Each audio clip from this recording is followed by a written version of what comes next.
哎，漂亮，苗立涛！哇，可能是最佳 KO 吧？那个飞膝，这样很不抓机会的。哇！结束！注意看，眼前的这个小伙子，可是咱们国内真正的顶级少林武僧。就算让武僧一龙来到他面前，也得为他低头哈腰。此人正是咱们河南洛阳的少林武僧苗立涛，在擂台上将日本第一柔术冠军摁着暴揍，就是为了让那些嚣张的日本选手好好感受一下少林功夫的魅力。大家都知道，河南少林寺自古以来都出过很多少林武僧。今天的主角苗立涛就是从少林寺出来的众多武僧之一，从塔沟武校毕业后，直接孤身踏上了少林寺，就是为了能够学到真正的少林功夫。从少林寺出山之后，他也是听从了老方丈的意见，直接踏上了国际擂台，准备将少林武术发扬光大，要不然还以为中华少林武术后继无人了。不过有一位日本选手竟然在媒体面前公然表示，少林功夫不过就是一派胡言。世界上从来都没有出现过什么少林武僧，就连大名鼎鼎的武僧一龙也不过是一个赛事方包装出来的光头罢了。这话说出来可是把咱们国内众多拳王都给激怒了。看来这个日本选手个子不高，口气不小，那就让少林武术苗立涛好好的教你做人。比赛开始前，还希望屏幕前的各位兄弟能点赞支持，小编在这里祝大家早日赚到100万。那么咱们直接来到比赛现场，现在比赛正式开始。日本选手开局也是直接站在了擂台的正中央，看起来战斗欲望还是不小，想要在开局就拿到比赛的主导权。不过这次他可是踢到钢板了，他眼前站着的不是别人，正是在少林寺苦练多年的真正少林武僧苗立涛，果断加快进攻节奏，绝对不给对手任何的控制机会。那个飞膝，哎，漂亮，苗立涛！这一下的身位翻转，把对方直接往后投，这太帅了！哇，这一下够凶啊！对方呢在尝试做抱单腿摔，苗立涛呢在身为地面柔术冠军的日本选手，简单3-2下出拳就暴露了他的真实目的。刚想将苗立涛给带入地面，换来的却是他势大力沉的抱摔。看来苗立涛的爆发力绝对不能小看。赛前介绍到，日本选手在日本是顶级柔术选手，非常擅长在地面进行缠斗。不过苗立涛也用自己绝对的力量优势，成功将其碾压。这下就把难题交给日本选手了。这个时候的话，泽田龙人并不想放弃自己拦腰抱住对手的这样的一个优势的把位，再次离开龙边了，进地面。果然啊，泽田在比赛当中呢，想利用自己的摔跤方面的优势。双方在擂台边角的缠斗也让现场十分焦灼。不过日本选手十分的倔强，抱住苗立涛的大腿，根本没打算放开。就算苗立涛这时候已经锁住了对手的脖子，他也无济于事，因为他知道自己的力气完全不是苗立涛的对手。如果真的要和苗立涛打战力，也根本没有办法拿到任何优势。在缠抱的过程中，苗立涛也不停地用重拳猛砸对手的脑袋，不过并没办法阻止对手想要进入地面的想法。好，现在场边苗立涛的团队呢，对他的这个指导说的非常详细，很清晰，是。站起来，漂亮！抢一下，重新回到站立。现在苗立涛要做的事情是迅速复位，回到站立。是，他的一边手臂被泽田所控制住，同时的话，一边单腿也被抱住，一边腿和一边脚被抱住的情况之下，很难保持站立的稳定性。苗立涛呢，还是很愿意跟对方打站立的。对，今天的这场比赛，在这样的一个纠缠当中呢，对于苗立涛是一个不小的体能上的损失。现在苗立涛呢，还趁着体能比较充足的阶段，他必须要和对方来拼拼站立的拳击，不能再被对方带进自己喜欢的节奏。是的。好，重心压制，还是这样，还是这样。龙边的弓箭步重心非常的稳定。好的，好的，重新回到站立了。调整呼吸，打硬劲，打硬后手啊，直接直走。日本选手的力量对比苗立涛来说，的确是太渺小了。就算他费尽9牛2虎之力，也没有办法拿到任何优势，反而还被咱们的苗立涛给摁在身下。相信擂台出现这一幕，也是把台下的观众都给看傻了。处于被动状态的泽田龙人更是直接陷入了自我怀疑。看来苗立涛也是想感受一下对手地面技术有多硬。原来日本排名第1的柔术冠军就这点本事。两个手都抱他脖子。其实这个时候泽田龙人的位置并不是非常的有优势，但是呢，他尝试把对方呢拖到离自己的腿左当中更深的位置来。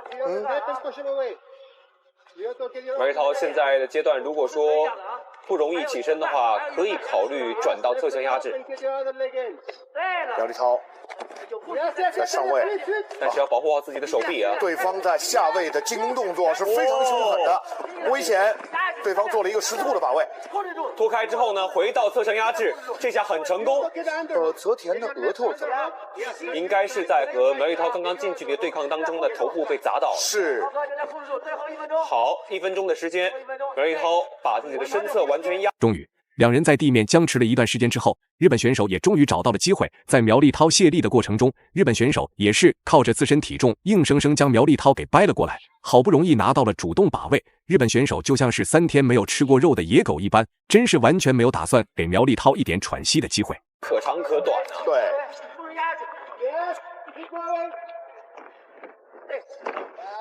再次在对手的缠斗当中，很可能被绕进后颈。哦呦，危险！泽田的裸脚起来了。32秒，苗立涛要坚持。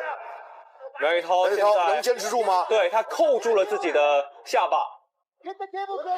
还好，对方的这个把位呢没有扣死，问题不大。20秒钟的时间，这个回合应该是安全的。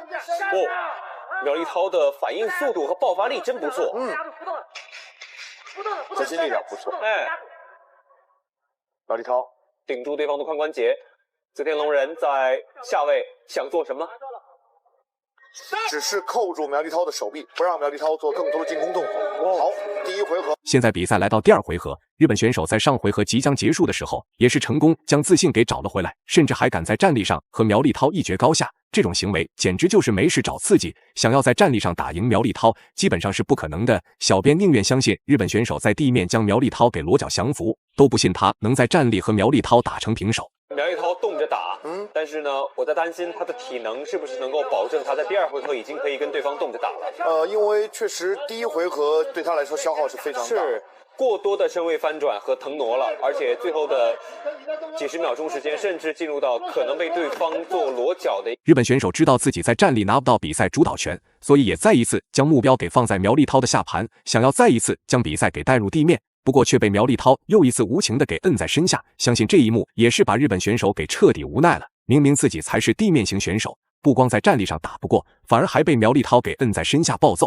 但是苗立涛还是不能小看对手，毕竟能够成为日本的柔术冠军，实力这方面也是绝对不能小看的。他也不断的在利用自己的肘击去滋扰苗立涛，而且用自己的双腿去顶住对方的髋部。此刻苗立涛必须要小心的是自己的手臂，当对方起腿的瞬间，很有可能拉住手臂做下位的十字固。从这个角度上面来看的话，两位选手的体能和力量应该是差不多的。有机会过腿啊，过半盖就可以了。对，苗立涛啊，对，过腿之后呢，动作更方便施展。此时日本选手在地面疯狂的挣扎，不断的扭动身位，也导致被苗立涛给拿到了后背。不过这次苗立涛的位置有些过于靠上，他的进攻范围只能在对手的脑袋周围，但是留给苗立涛的后脑却没有办法击打，还很容易出现犯规的行为，从而导致被裁判给警告处罚。所以两人也完全没有办法进入下一阶段。如果主动改变把位，下一秒的比赛局势是谁也说不准的。进齐秤，还有，两个腿进去啊，敲一敲，两个腿进去，两个腿都进去。对，两个腿进去，绕到对方身后，先把这个腿上的扣打开，都进去啊，接着他拉着。不要受到对方呢去扶住后脑勺的影响。哦，漂亮，不错，不错。这个时候很被动了。这扣搭上了吗？哎，怎么让泽田转过身了？因为他下半身转过来了。苗立涛现在危险，苗立涛这个位置不安全，瞬间从优势身位转到劣势身位了，头部被拖住。这个时候的话，泽田龙人有很多断头的变形，泽田这个时候显得有一些进攻，显得有些乏力啊。是，推开头部，迅速的撤出自己的单腿。反应是真的快，是啊，这回合现在比赛来到第3回合，开局两人依然在站立进行对抗。在站立的情况下，苗立涛对自己有着十足的把握和自信，但是来到地面就不一定了。虽然前面2个回合苗立涛也都在地面拿到了优势，但并没有出现压制对手的局面。此时的日本选手目标依然是苗立涛的下盘，站立拼拳只是为了寻找机会罢了。因为只有在地面，日本选手才有机会扭转局势。不是的话，用自己的左手推开泽田的头部。接下来的话被顶到笼边，两个人再次进行着一个尝试进入地面的相持。又是拦腰抱起。哦，这个位置。苗立涛啊，摆脱了，不错。两个人到底还有多少体能？转出来啊！不要再弄掉，可以了，他拽不了你了。